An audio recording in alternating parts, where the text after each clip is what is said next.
अच्छा राजा और गरीब आदमी।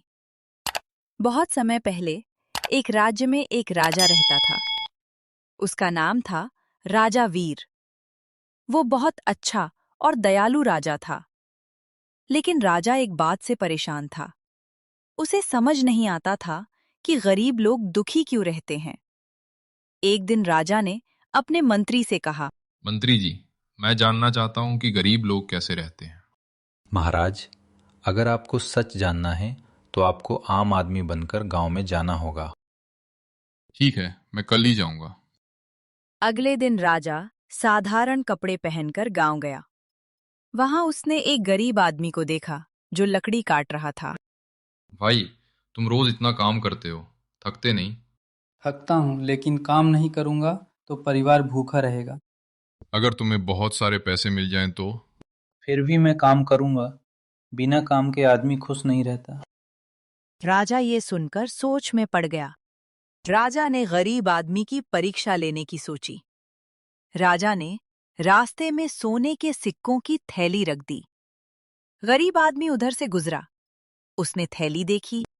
ये किसी की गिरी हुई लगती है। मुझे इसे मालिक को वापस देना चाहिए। वो थैली लेकर गांव में पूछने लगा। राजा ये सब छुप कर देख रहा था। राजा गरीब आदमी के सामने आया। अगर तुम चाहो तो ये सोना रख सकते हो। नहीं, ये मेरा नहीं है। अगर मैं कहूँ कि अब ये तुम्हारा है? फिर भी मैं मेहनत की कमाई ही खाऊंगा।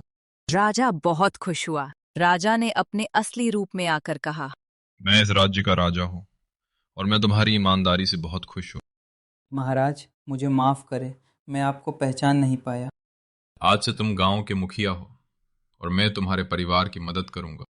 गरीब आदमी खुश हो गया। सुबह का समय। किसान खेत में काम कर रहा है। आज अगर मेहनत नहीं करूंगा तो फसल खराब हो जाएगी। उसका बेटा आता है। पिताजी, आप रोज इतनी मेहनत क्यों करते हो? बेटा, मेहनत ही हमारी सबसे बड़ी ताकत है।